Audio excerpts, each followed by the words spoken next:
మంచం ఎక్కించే ప్రేమ, కళ్ళతో చూసుకునే ప్రేమ, అర్థం చేసుకునే ప్రేమ, నువ్వు ఎలా ఉన్నా పర్లేదని యాక్సెప్ట్ చేసేసే ప్రేమ, అన్నీ సర్దుకుపోయే ప్రేమ, ఒకళ్ళకి ఒకళ్ళు వదిలిపెట్టలేనంత ప్రేమ, లేకపోతే చచ్చిపోయేంత ప్రేమ. ఇన్ని ప్రేమలు ఉన్నాయి కదా, ఎన్ని ప్రేమల్లో నిజమైన ప్రేమ ఏది అనే ఒక క్వశ్చన్ వచ్చింది నాకు. నేను ఆలోచించా, నిజం మాట్లాడతాను, మరి ఏమనుకోనంటే ఉన్నది ఉన్నట్టు కక్కేస్తా. ఇద్దరు ప్రేమించుకోవాలనుకున్నప్పుడు ఫస్ట్ వచ్చే థాట్ ఏంటంటే బాగుంది, అదిరిపోయింది, మామూలుగా లేదు. ఈ థాట్సే ఇన్నర్గా రన్ అవుతూ ఉంటాయి.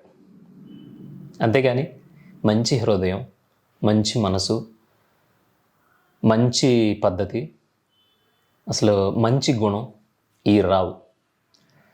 ఎందుకంటే మంచి గుణాలు ఉండి చూడడానికి బాగోలేని వాళ్ళు ఇంతమంది ఉన్నారు. వాళ్ళు ఎవరికి నచ్చరు. కత్తిలా ఉండాలి, చూడగానే శరీర అవయవాల్లో షేకింగ్ రావాలి, చూడగానే మళ్ళీ మళ్ళీ చూడాలనిపించాలి. సో ఈ ఫీలింగ్స్ వచ్చినప్పుడు మాత్రమే ప్రేమ అనేది పుడుతుంది. ఇలా కాదు, ప్రేమ అంటే ఏదో నీ దృష్టిలో చీప్ అనుకుంటున్నామో. ప్రేమ అంటే బాధ్యత నుంచి పుడుతుంది.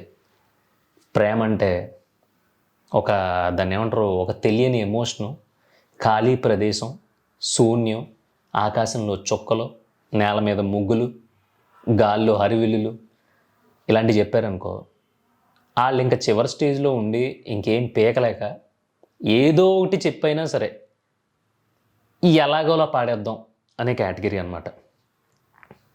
అయితే మరి నాకు వచ్చిన భయంకరమైన డౌట్ ఏంటంటే ప్రేమ అనేది లేదా మరి? నేను లాస్ట్ టైం కూడా ఒక కామెంట్ చూసాను, నువ్వు ప్రేమను రుచి చూడలేదేమో ఎప్పుడు, అందుకే నువ్వు ఇంత చీప్గా మాట్లాడుతున్నావు ప్రేమ గురించి అన్నాడు. నాకు అప్పుడు ఆలోచన వచ్చింది. ఆ ఆలోచన మళ్ళీ నిన్న నైట్ వచ్చింది. మనోడు ఏంటి రుచి అంటున్నాడు, రంగు అంటున్నాడు, వాసన అంటున్నాడు, అసలు ఏంటి పరిస్థితి అని నేను ఒక చిన్న బుక్ చదివా. అదే పెద్ద రైటర్లు రాసింది కాదు, ఏదో స్వాతి బుక్లో ఎక్కడో పాత బుక్ ఉంటే దాంట్లో తీస్తే సడన్గా ఇది కనిపించింది. ఆ డౌటు ఈ బుక్లో రాసింది రెండు చదివిన తర్వాత ఒక చిన్న సైజు జ్ఞానోదయం అయిందనమాట. ఎప్పుడైతే జీవితాంతం బ్రతికిన తర్వాత లాస్ట్ రోజుల్లో మొగుడు బాత్రూమ్కి వెళ్ళి ఆడిదాడికి కడుక్కోలేని స్థితిలో ఉన్నప్పుడు కడిగి బయటికి తీసుకొచ్చి పడుకోబెట్టి, ఈసారి వచ్చినప్పుడు నన్ను పిలవండే, నేను దగ్గరుండి తీసుకెళ్తాను, ఇప్పుడు నాకు కోపం వచ్చింది, చిరాకు వచ్చింది, తిట్టాను కదా మిమ్మల్ని, అది మీరు బాత్రూమ్కి మీ పని మీరు చేసుకోలేకుండా ఇదంతా ఖరాబ్ చేశారని కాదు, మీరు ఆ వెళ్ళే ప్రాసెస్లో ఎక్కడైనా జారి పడిపోతే పరిస్థితి ఏంటా అని నాకు భయం వేసింది, ఈసారి నన్ను పిలవండి, ఒక్క మాట లక్ష్మి అని, నేను వస్తాను అని చెప్పిందో పెళ్ళం. ఒక భార్య మోకాళ్ళ నొప్పులు వచ్చేసి యూరిన్కి కూడా వెళ్ళలేని స్థితిలో, మంచం మీదే అన్నీ చేయాల్సిన పరిస్థితిలో, మంచం కింద ఒక పెద్ద గిన్నె పెట్టి, పర్లేదు ఇక్కడ పోసుకో, నేను బయట పారబోసేస్తాను, ఇంకా పని మనిషి రాలేదు కదా, లేదంటే ఇంకా సపర్యలు చేసేవాళ్ళు రాలేదు కదా, సో పర్లేదులే నేనే కదా అని చెప్పేసి ఆ గిన్నె పెట్టి పక్కకి వెళ్ళి నుంచుని ఆవిడ పని కానిచ్చిన తర్వాత అది తీసుకెళ్ళి బయట పోసేది ఉండదు చూసావా, అది ప్రేమ. మరి నాకు తెలిసి ప్రజెంట్ జనరేషను, లేదంటే వెళ్ళిపోయిన జనరేషను, ముందు రాబోయే జనరేషన్, ఇవన్నీ కూడా ప్రేమించుకుందాం రా అని అన్నప్పుడు ఇంతవరకు ఏమైనా డిస్కషన్లు చేసుకున్నారా? లేదులే, ఈ డిస్కషన్స్తో ఎవరో ప్రేమను మొదలు పెట్టరు, కానీ మీ మన స్టైల్లో లవ్ యూ బేబీ, లేదంటే నువ్వు లేక నేను లేను, నువ్వు లేకుండా కష్టం, లేదంటే ఎందుకో నీతో బ్రతకాలనిపిస్తుంది, లేదంటే నేను నిన్ను పెళ్లి చేసుకుంటాను, ఇలాంటి గొప్ప గొప్ప పదాలతో మొదలైన తర్వాత సంవత్సరం, 2 సంవత్సరాలు, 3 సంవత్సరాలు, 4 సంవత్సరాలు, 5 సంవత్సరాలు, 6, 7, 8, 9, 10 వాట్ ఎవర్ ఇట్ ఈస్, ఎంత టైం ప్రేమించుకున్నారనేది పక్కన పెడితే మీరు ప్రేమించుకున్న స్పాన్ ఆఫ్ టైంలో ఎప్పుడైనా ఇలాంటి డిస్కషన్స్ వచ్చినాయా? బతుకు చివరిలో మనం ఎలా ఉందాం అనేది ఎవరైనా మాట్లాడుకున్నారా? బతుకు చెరువులో ఎలా ఉందంటే మనకు పిల్లలు పుట్టేస్తారు, పెళ్ళి అయిపోద్ది, శోభనం అయిపోద్ది, పిల్లడు పుట్టేస్తాడు, బాబు అయితే నీ పేరు, పాప అయితే నా పేరు, ఇంకొకడైతే తాత పేరు, ఇవన్నీ అయిపోయిన తర్వాత లాస్ట్లో పిల్లలకు ఉద్యోగాలు వచ్చేసి నేను ఎరగదీసి సంపాదించేసి బిల్డింగ్లు కట్టేసిన తర్వాత అప్పుడు నువ్వు నేను ఊరి చివర ఒక పాక వేసుకుని పాకలో నువ్వు వెండి చేపల పులుసు వండుతూ ఉంటే నేను బయట కూర్చుని మడత మంచం కుర్చీలో పేపర్ చదువుకుంటూ ఉంటే నువ్వు వేడివేడిగా నాకు అన్నం తెచ్చి పెడతా ఉంటే ఇద్దరం కూర్చుని మాట్లాడుకుందాం, ఓకేనా? ఇలాంటి సొల్లు కబుర్లు కాదు, ఈ అంతా సినిమాటిక్ కబుర్లు అవి కాదు. రేపొద్దున్న అన్న రోజు నేను మూలం పడిపోతే నువ్వేం చేస్తావు అని నువ్వు ప్రేమించిన అమ్మాయిని ఎప్పుడైనా అడిగావా? రేపు అన్న రోజు నేను సంపాదించలేని స్థితిలో ఉండి నిన్ను పోషించలేని స్థితిలో ఉంటాను, అప్పుడు నువ్వేం చేస్తావు అని చెప్పి ఆ అమ్మాయిని నువ్వు ఎప్పుడైనా అడిగావా? ఇలాంటి క్వశ్చనరీలు మీ మధ్యలో ఎప్పుడైనా వచ్చినాయా? రావు. ఎందుకు రావు అంటే దాన్ని ఏమంటారు, దారిలోంచి వెళ్తూ ఉంటే ఒక రోడ్డు పక్కన ఒక మంచి గులాబీ చెట్టు కనిపించింది, పువ్వు నిగనిగలాడిపోతుంది, ఎట్టి పరిస్థితుల్లోని కోసేయాలి అనే మూడు తప్ప కోస్తే చెట్టు బాధపడద్దేమో, ఎందుకులే అందంగా ఉంది అలాగే ఉంచుదాము, లేదంటే మంద కాదు కదా, ఇలాంటివన్నీ ఉండవు. ఫస్ట్ ఆ పువ్వు కోసేస్తాం. ఇంకొంచెం ముందుకెళ్ళాం, దానికి మించి ఇంకో కలర్ గులాబీ ఇంకా అందంగా కనిపించింది, దాన్ని కోసి పడదొబ్బుతాం. అయిపోయింది ఒకరోజు. నెక్స్ట్ డే ఒక 4 రోజుల తర్వాత అదే స్ట్రీట్లోంచి వెళ్తున్నాం, అదే చెట్లకి మళ్ళీ గులాబీలు కనిపించినాయి, కానీ వాటికి పురుగు పట్టేసింది. సగం తినేసినాయి, సగం చండాలం కనిపిస్తుంది, సగం రేకలు రాలిపోయి కింద ఉన్నాయి, చూడ్డానికి ఎక్కట్లా. సో ఇప్పుడు నువ్వు పువ్వు కోస్తావా? కనీసం దగ్గరికి కూడా వెళ్ళవు, కనీసం రెండోసారి కూడా చూడు, ఎలా చూసి ఆ పురుగు పెట్టేసిన బొక్కలే అని వెళ్ళిపోతాం. సో ఇక్కడ అందంగా ఉన్నప్పుడు పుట్టిన ప్రేమ కొంచెం అందవికారం మొదలైన తర్వాత ఉండట్లా, కనీసం చూడడానికే ఉండట్లా. మనసు కలవడం, సేవలు చేసుకోవడం, ఒకరికొకరు చెయ్యూతనిచ్చుకోవడం, ఇవన్నీ వదిలే. ఇవన్నీ పాత బ్యాక్ డ్రాప్లు, చింతకాయ పచ్చళ్ళు నేను మాట్లాడట్లా. సో ఇప్పుడు ఒక గ్లోయింగ్ స్టేజ్లో ఉన్నావు కాబట్టి అన్నీ అందంగానే కనిపిస్తున్నాయి, అన్నీ అందంగానే మొదలవుతున్నాయి, అన్నీ అందంగానే నడుస్తున్నాయి. కానీ ఆ గ్లోయింగ్ స్టేజ్ పోయిన తర్వాత, ఆ స్టేజ్ అయిపోయిన తర్వాత ఏంటి? తర్వాత ఎంతమంది విడిపోయారేంటి, అందరూ కలిసే ఉంటున్నారు కదా, ఇదంతా కాదు. ఒక్కసారి వన్స్ ఒకటైపోయిన తర్వాత గొడవలు వస్తాయి, చిరాకులు వస్తాయి, మొగుడు పెళ్ళాలన్నాక కొట్టుకోరా తిట్టుకోరా ఇలాంటి ఉప్పర సోదంతా చెప్పొద్దు. ఎందుకు చెప్తున్నానంటే ఇప్పుడు చాలామంది వెళ్ళి భోజనాలు పురమాయించి, పెళ్లి భోజనాలు పురమాయించి, భోజనాలు అయిపోయినాయి, ఫోటోలు తీయించుకోవడానికి కెమెరామ్యాన్ అరేంజ్ చేశారు, వచ్చాడు, పెళ్ళి అయిపోయింది, హ్యాపీగా ఎవరింటికి వాళ్ళు వెళ్ళిపోయారు, మళ్ళీ ఫోటోలు ప్రింట్ అయ్యి ఆల్బమ్ వచ్చేలోపు విడాకులు అయిపోతున్నాయి, బ్రేకప్లు అయిపోతున్నాయి, తరిమేసుకుంటున్నారు ఒకళ్ళనొకళ్ళు. ఎందుకు తరిమేసుకుంటున్నారంటే ఏమో మీ దగ్గరే ఉంటుంది ఆన్సర్. ఇప్పుడు దాకా చెప్పింది మీకు అర్థమై ఉంటాయి, ఆన్సర్ ఖచ్చితంగా మీకు దొరుకుద్ది వెతికితే. ఇక్కడ ప్రేమ అంటే భరించడం కాదు, ప్రేమ అంటే అవతల వాళ్ళు ఏం చేసినా సరే సహించడం, అంతకంటే కాదు. ప్రేమ అంటే మెచ్యూర్గా ఆలోచించటం అసలే కాదు. ఎందుకు త్వరగా బ్రేకప్ అయిపోతుంది అంటే ఒకళ్ళకొకళ్ళు 100% తెలియకుండా, ఒకళ్ళు 100% దాన్ని ఏమంటారు, ఒక మెచ్యూర్ మైండ్ లేక ప్రేమ స్టార్ట్ అయిపోతుంది. ఒకళ్ళకొకళ్ళు తెలియడం మొదలైన తర్వాత, ఒకళ్ళకొకళ్ళు తెలుసుకున్న తర్వాత విడిపోవడాలు స్టార్ట్ అయిపోతున్నాయి. ఎందుకు జరుగుతుంది ఇలా అంటే ప్రతి మనిషికి ఒక సెపరేట్ మూడ్ ఉంటుంది, ప్రతి మనిషికి ఒక సెపరేట్ లైఫ్ స్టైల్ ఉంటుంది, ప్రతి మనిషికి పర్సనల్స్ ఉంటాయి. నా ఫోన్ పాస్వర్డ్ నా లవర్కి చెప్పేసినంత మాత్రాన నేను శ్రీరామచంద్రుని కాదు, నేను ఎక్కడికి వెళ్తున్నాను అనేది వీడియో కాల్ చేసినంత మాత్రాన నేను ఉత్తముణ్ణి కాదు, ఎనీ టైం నేను నవ్వుతూ ప్రేమగా ప్యాంపర్ చేస్తున్నంత మాత్రాన నేను అమర ప్రేమికుణ్ణి అసలే కాదు. నీకు మూడు వచ్చినప్పుడు నాకు మూడు రావాలనే రూల్ లేదు. ఎవరి మూడ్ స్వింగ్స్ వాళ్ళకుంటాయి, ఎవరి బాధలు వాళ్ళకుంటాయి, ఎవరి బ్రతుకుదేవురు వాళ్ళకు ఉంటుంది. అంటే ప్రేమించుకుని ఇద్దరిని విడివిడిగా బ్రతకమని కాదు. నేను ఈ టైంలో హ్యాపీగా ఉన్నాను కాబట్టి ఇంట్లో నువ్వు ఇంటి నుంచి ఇంట్లోకి వచ్చే ముందు నువ్వు కూడా హ్యాపీగానే రావాలి, నీకు ఎన్ని తలపోట్లు ఉన్నా అంటే దొబ్బదు. ఆడు చిరాకుతోనే వస్తాడు. ఎందుకంటే బ్రతుకు నెట్టుకు రావాలి కాబట్టి ఆడికి ఏదో పెంట జరిగింది ఆఫీస్లో, ఆడు ఎదవ మొహం వేసుకుని వచ్చాడు. అదే రోజు నీ పెళ్లి రోజు. రోజు ఉండే తలపోట్లు పెళ్లి రోజు కూడా ఇలాగే వస్తావు నువ్వు అనటానికి నీకు రైట్ లేదు. యాజ్ ఎ లవర్గా, అమ్మాయిగా, ఇల్లాలిగా, లేదంటే వాట్ ఎవర్ ఇట్ ఈస్, ఏదైనా సరే. ఎందుకంటే ఆ రోజు ఆడికి వచ్చిన తలపోటు వల్ల మీ ఇద్దరి బతుకులు ఒక 5 సంవత్సరాలుగా వెనక్కి వెళ్ళిపోతాయేమో. ఎవడో తెలుసు, ఆడంతకి అంత సీరియస్గా ఉన్నాడేమో. నువ్వు దాన్ని పట్టుకుని చింపి చేట చేసి అసలు నీలాంటోడిని చేసుకోవడం నా కర్మ, రోజు బాగుండమంటలేదు కదా, ఇది ఒక్కరోజే బాగుండమంటున్నాను కదా అని నువ్వు అన్నావు అనుకో, మరి దాన్ని స్వార్థం అంటారా, ప్రేమ అంటారా, పొయ్యే కాలం అంటారా, వాళ్ళ ఇష్టం. ఇదేం ఒకరోజు జరగదు, ఇలాంటి రెగ్యులర్గా జరుగుతుంటాయి నాకు తెలిసి. అబ్బాయి సైడ్ నుంచి మీ ఇంట్లో వాళ్ళతో మాట్లాడడానికి కూడా నా పర్మిషన్ కావాలి. మనం ప్రేమించుకుంటున్నాం, ఇప్పుడే నువ్వు నా మాట వినకపోతే పెళ్ళయిన తర్వాత ఎలా ఏంటో. కాబట్టి నీకు ఇన్స్టాగ్రామ్ ఉండకూడదు, నీకు వాట్సాప్ ఉండకూడదు, నీకు ఫేస్బుక్ ఉండకూడదు, నువ్వు బయట తిరగకూడదు, నువ్వు అడ్రస్ చేసుకోకూడదు, నువ్వు వాళ్ళతో మాట్లాడకూడదు, వీళ్ళతో మాట్లాడకూడదు. నేను చెప్పింది చెయ్యాలి అంతే, దట్స్ ద ఫైనల్. నువ్వు అన్నావు అనుకో, నీ అంత అన్సెక్యూర్ ఫీలింగ్ ఉండడు.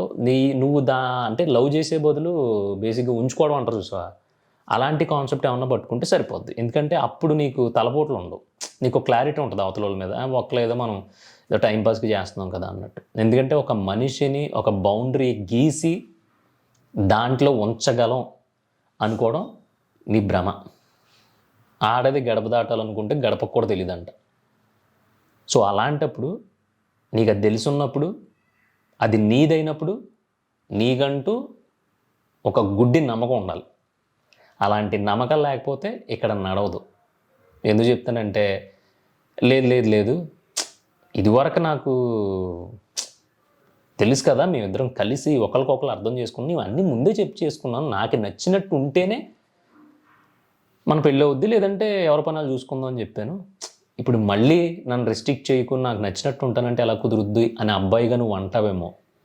నువ్వు ఫస్ట్లో అమ్మాయిని ఏం చూసి ప్రేమించావు, ఏం చూసి ఇష్టపడ్డావు? ఆ ఫ్రాంక్నెస్, ఆ మెచ్యూరిటీ, అందరితోని కలిసిపోయే గుణం, లేదంటే యాక్టివ్గా ఉండడం, ఏ మ్యాటర్నైనా ధైర్యంగా ఎదుర్కోవడం, ఇలాంటి సొల్లు కబుర్లన్నీ చెప్పే కదా ప్రపోజ్ చేసావు. మరి సొల్లు కబుర్లన్నీ చెప్పి నువ్వు ఇప్పుడు కొత్త సొల్లు మొదలెట్టి నువ్వు అలా ఉండకో ఇలా ఉండకో అని ఏదో గేదెల బేరం మాట్లాడినట్టు కోడిగుడ్లు అమ్ముకునేవాళ్ళలాగా ఈ రిస్ట్రిక్షన్స్ ఏంటి, బౌండరీస్ ఏంటి? ఫర్ ఎగ్జాంపుల్, నీకు అంత అన్సెక్యూర్ ఫీలింగ్ వచ్చినప్పుడు, అంత నమ్మకం లేనప్పుడు పెళ్లి చేసుకోవడం దేనికి? వదిలిపడదవ్వచ్చు కదా. నాకు నీ మీద నమ్మకం లేదు, కాపలాలు కాచుకోవడాలు, లేదంటే ఇక్కడ వండుకో అక్కడ వండుకో ఇవన్నీ చెప్పడాలు నా వల్ల అవ్వదు, ఎందుకంటే మన ఇద్దరికి సెట్ అవ్వదు అని చెప్పేయచ్చు కదా. సో ఇన్ని అనుమానాల మధ్యలో నువ్వు పని చేసుకోకుండా, దాన్ని పని చేసుకొనివ్వకుండా, దాని దాన్ని బతకనివ్వకుండా, దాన్ని ఇంట్లో పెట్టేసి మార్చి మగబెట్టేద్దామనా? అంటే ఏంటి, బరి తెగించి ఇష్టం వచ్చినట్టు తిరగమంటావా అని అంటావేమో. బరి తెగించి ఇష్టం వచ్చినట్టు తిరుగుదాము అని ఒక్కసారి ఆడది డిసైడ్ అయిన తర్వాత నువ్వు నేను కాదు, బ్రహ్మదేవుడు కూడా ఆపలేడు. హట్ అవనంటే ఇంకో చిన్న ఎగ్జాంపుల్ చెప్తా. నిజంగా ఆడోళ్ళు లగ్జరీగా బ్రతకాలి, మాకు నచ్చినట్టు బ్రతకాలి, మాకు కావాల్సినంత మందితో బ్రతకాలి అని ప్రతి ఒక్కళ్ళు డిసైడ్ అయితే కనుక నువ్వు నేను జుజుబి. ఎంత ఎంత ఎంత చెప్పినా సరే ఇప్పటికీ లేడీస్లో ఒక క్వాలిటీ ఉంది, నాది అనే క్వాలిటీ. వాళ్ళు దాన్ని చాలా బలంగా పట్టుకుంటారు. వాళ్ళంత బలంగా పట్టుకున్న మూలనే ఇంకా ఇవన్నీ నడుస్తున్నాయి, రిలేషన్స్ కానీ ఇంకోటి కానీ. కానీ ఇది చెప్తే నీకు నచ్చదు, నీ కోపం వచ్చేస్తుంది. ఈ కోపానికి కూడా రీజన్ ఉంది. ఎందుకంటే ఫెయిల్యూర్ వచ్చిన అబ్బాయి, లవ్లో ఫెయిల్ అయినోడు, బ్రేకప్ అయినోడు గొడ్డలు చింపేసుకుని రోడ్డు మీద తిరిగేస్తాడు. నన్ను అది మోసం చేసింది, ఇది మోసం, అది చేసింది, ఇది చేసింది, అది చేసింది, ఇది చేసింది, అని అమ్మ దీనమ్మ అని తిట్టేస్తావు. కానీ అదే ఫెయిల్యూర్ని ఎదుర్కొన్న అమ్మాయి అంత ఓపెన్గా చెప్పలేకపోవడం వల్ల, అంత ఫ్రీడమ్ లేకపోవడం వల్ల, ఎంత పెద్ద ఫెయిల్యూర్ వచ్చినా సరే అదే 4 గోడల మధ్యలో కూర్చుని ఏడవడం తప్ప ఇంకేం చేయడం చేత కాని పోవడం వల్ల, అంటే చేత కాకపోవడం కాదు, అమ్మాయి కదా, వెళ్ళి మొత్తం అందరికీ సందులో ఉన్న వాళ్ళకి, ఈదురోళ్ళకి, ఫ్రెండ్స్కి, వాళ్ళకి వీళ్ళకి చెప్పి ఇప్పుడు ఏడుపు మొహం వేసుకుని తిరిగితే కుదరదు కదా. అందుకని బయట అబ్బాయి ఫెయిల్యూర్కి ఉన్నంత వెయిట్ అమ్మాయి ఫెయిల్యూర్కి దొరకట్లా. అంతే కదా. ఇప్పుడు నేను ఉన్నాను, లవ్ ఫెయిల్ అయింది, వెంటనే ఎవడొకడు రూమ్కి వెళ్ళి 2 వేసేసి అమ్మ అంత అయిపోయింది, దాన్ని ఎంత చూసాను అంటారు. కానీ నీకులా అంటే నాకులా నాకు ఏదైతే ఫెయిల్యూర్ జరిగిందో అంతకంటే వరస్ట్ ఫెయిల్యూర్ జరిగిన అమ్మాయిలు చాలామంది ఉంటారు. కాకపోతే ఏంటంటే వాళ్ళు లోపల బెగబెట్టేసుకుని లోపలే ఆ దుఃఖాన్ని మింగేసి అలా ఉండిపోతారు. ఎందుకంటే సొసైటీలో వాళ్ళకి అంత ఫ్రీడమ్ లేదు. ఒకవేళ రేపొద్దున్న రోజు ఇంకా అప్డేట్ అయిపోయి ఫెయిల్యూర్ అమ్మాయిలు కూడా తాగి తిరగొచ్చు, అది వాళ్ళ హక్కు అని ఏమన్నా రూల్ వచ్చిందనుకో, చచ్చిపోతాం మనం అమ్మాయిల ఫెయిల్యూర్లు చూడలేక. ఇదంతా కాదు, అమ్మాయిల గురించి చెప్తున్నాడు సంకర్ నాకించేస్తారా అంటావా? ఎస్, నిజమే, దాన్ని నేనేం తప్పటట్లా. కానీ మనం ఒక అమ్మాయితో ఆగుతున్నావా? నీకు, నాకు, మన చూస్తున్న మగజాతి ఆనిముత్యాలందరికీ నా క్వశ్చన్ ఇది. ఒక అమ్మాయితో ఆగుతున్నామా? ఆగం, ఖచ్చితంగా ఆగం. అది మగోడు నైజం అవ్వచ్చు, లేదంటే అది వీక్నెస్ అవ్వచ్చు, ఇంకోటి అవ్వచ్చు. మరి దాన్ని కూడా చాలామంది యాక్సెప్ట్ చేస్తున్నారు. చాలామంది తెలిసినా సరే ఓకేలే అని వదిలేస్తున్నారు. కొంతమంది ఎక్స్క్యూజ్ చేస్తున్నారు. ఇవన్నీ జరుగుతున్నాయి. కానీ నువ్వు అమ్మాయిని ఎందుకలా రెస్ట్రిక్ట్ చేస్తున్నావు ఇన్ని నీ పక్కన తప్పులు పెట్టుకుని అంటే ఏమో తెలియదు. అదంతే. ఇన్ని లాజిక్లు ఇలా మాట్లాడుకుంటూ వెళ్తే ప్రేమ గురించి, రిలేషన్ గురించి ఇలా ఇలా ఇలా ఇలా ఎక్స్పెండ్ అయిపోయి మొత్తం భూగోళం మొత్తం బద్దలైపోయి అంతరిక్షంలో కూడా వెళ్ళిపోద్ది టాపిక్. ఇన్ని లొసుగులు రొట్టల మధ్యలో ప్రేమ అనేదాన్ని నువ్వు వెతుక్కోవాలి అంటే, అసలైన ప్రేమను నువ్వు పట్టుకోవాలంటే ఒకే ఒక్క దారి ఉంది. అదేంటంటే నువ్వు అవతలోళ్ళ దగ్గర నుంచి ఏదైతే ఎక్స్పెక్ట్ చేస్తున్నావో ఫ్రీడమ్ అనేది, అదే ఫ్రీడమ్ నువ్వు అవతలోళ్ళకి ఇవ్వగలిగే దమ్ము నీకుంటే, నువ్వు ఏదైతే తప్పు అని ఫీల్ అవుతున్నావో, ఇలా చేసే నేను ఇది చేయకూడదు కదా నువ్వు ఫీల్ అవుతున్నావో, అవతలోళ్ళు కూడా అలాగే ఉండాలి, అలాగే ఉంటారో అని నువ్వు నమ్మితే, ఎట్టి పరిస్థితుల్లోనూ వాళ్ళు నేను ఉండే దారి ఏదైతే ఉందో ఆ దారిని గతుకులు పడేలా కానీ చిందరవందర కానీ చెయ్యరు. నాతో పాటు నడుస్తారు అనే నమ్మకం నీకుందో అప్పుడు నువ్వు సోల్ఫుల్గా అంటే ఓపెన్ హార్ట్తో ఒక రిలేషన్ పట్టుకోగలుగుతావు. కానీ ఖచ్చితంగా అవతలు కూడా నీలాగే ఆలోచిస్తారు అని నువ్వు వేటాడడం మొదలు పెడితే, అని నువ్వు ప్రేమను పట్టుకుందామని చూస్తే అవ్వదు. ప్రేమ అంటే స్టేటస్లో పెట్టుకోవడం కాదు, టూర్లకు వెళ్ళడం కాదు, పిక్నిక్లకు వెళ్ళడం కాదు, లేదంటే ఒక ఫ్యామిలీని బిల్డ్ చేయడం కాదు. ఏదేమైనా సరే, ఎవరు ఏమనుకున్నా సరే, తిన్నా తినకపోయినా సరే, కొంపున్నా లేకపోయినా సరే, ఇదివరకు నేను మా అమ్మ బాబుల దగ్గర ఎలా బతికానో అలాగే నీతో అడ్జస్ట్ అయి బ్రతుకుతాను అనే అమ్మాయి ఇప్పుడు దాకా మా ఫ్యామిలీ అంటే ఎంత రెస్పాన్సిబుల్గా ఉన్నారో, మా నాన్న ఎంత అయితే రెస్పాన్సిబుల్గా ఉన్నాడో అంతే రెస్పాన్సిబుల్గా ఉంటానని నువ్వు, వీళ్ళిద్దరూ ఇలాంటి మైండ్ సెట్తో ఉంటేనే ప్రేమలో అద్భుతంగా మొదలవుతాయి లేదు తెలియదు కానీ అద్భుతంగా ముగుస్తాయి. అలా కాదు, అప్పుడు దాకా తినడానికి తిండి లేకపోయినా పెళ్ళయ్యేసరికి లేదంటే ప్రేమ మొదలయ్యేసరికి నాకు గిఫ్ట్లు కావాలి, బయటికి తీసుకెళ్ళాలి, రొట్ట తిరుగుళ్ళన్నీ తిరగాలి, నేను డాడ్ లిటిల్ ప్రిన్సెస్ అంటే దొబ్బుతాయి సంసారాలు ప్రేమలో. అప్పుడు దాకా మా నాన్న పోషించేసాడు, ఇప్పుడు నా ఇష్టం వచ్చినట్టు ఉంటాను, ఇంట్లో నా డెసిషన్ నాదే, నాకు పెద్దరికం వచ్చేసింది, నేను చేసిందే నడుస్తుందని నువ్వు బలాదురుగా తిరిగేసి అమ్మాయిని తీసుకొచ్చి ఇంట్లో పెట్టుకుని నీ ఇష్టం వచ్చినట్టు నువ్వు తిరిగావనుకో, అక్కడ ప్రేమించే అర్హత కానీ లేదంటే రిలేషన్లోకి వెళ్ళే అర్హత కానీ నీకు ఉండదు. ఇక్కడ ప్రతి దానికి ఇద్దరు అకౌంటబిలిటీ, ఒకళ్ళ వల్ల తప్పు జరగదు. ఇలా రాస్తే నాకు తెలిసి పెద్ద పెద్ద గ్రంథాలు అవుతాయి, చెప్తే ఒక 20-30 సినిమాలు అవుద్ది. అందుకని నువ్వు ఎంతలా ఆలోచిస్తున్నావో, ఎంత ఓపెన్గా ఆలోచిస్తున్నావు అనే దాన్ని బట్టే రిలేషన్ అనేది డిపెండ్ అయి ఉంటుంది. మన కర్మ లేదంటే మనం చేసుకున్న ఇవన్నీ కలిపి మన లైఫ్లోకి ఎవరు రావాలంటే వాళ్ళు వచ్చేస్తారు. నువ్వు ఎంత ఆపినా వాళ్ళు ఆగరు. వచ్చిన తర్వాత వాళ్ళు ఎన్ని రోజులు ఉండాలో ఉంటారో, తర్వాత పోతారు. సో ఈ మధ్యలో నువ్వేం చేస్తున్నావు, నువ్వు వాళ్ళతో ఎలా ఉంటున్నావు అనేది ఫస్ట్ నువ్వు లెక్కేసుకోగలిగితే, తర్వాత అవతలోళ్ళ మధ్యలో ఆలోచన వచ్చిందా ఓకే, అంత బాగుంటుంది. లేదు అప్పటికి కూడా వాళ్ళు అంతే వరస్ట్ స్టేజ్లో ఉన్నారా, వాళ్ళ లైఫ్లో నుంచి ఒకడు మౌనంగా బయటకు వెళ్ళిపోతాడు. చెప్పాను కదా, మౌనంగా బయటికి వెళ్ళిపోయినోడు మళ్ళీ తిరిగి రాడు. ఒకవేళ బలవంతంగా నువ్వు తెచ్చిపెట్టుకున్నా ఆడు వచ్చినా ఇది వరకట్లా ఉండడు. అందుకే మన లైఫ్లో నుంచి ఎవరో కూడా మౌనంగా వెళ్ళిపోయేలాగా మాత్రం బిహేవ్ చేయొద్దు. 2 కేకలేసి బూతులు తిట్టి వెళ్ళిపోయేలాగా మీరు ప్రవర్తించినా పర్లేదు, కానీ అన్నీ విసిగిపోయి సైలెంట్గా మన లైఫ్లో నుంచి అవతలోడు వెళ్ళిపోయేలా మాత్రం చేసుకున్నారంటే మీరు ఒక మంచి సోల్ని మిస్ అయిపోయినట్టే. వాళ్ళు ఎప్పటికీ తిరిగి రారు. తిరిగి వచ్చినా సరే మామూలుగా ఉండలేరు. అర్థమైంది అనుకుంటున్నా. అర్థం కాకపోతే మళ్ళీ ఒకసారి చూడు.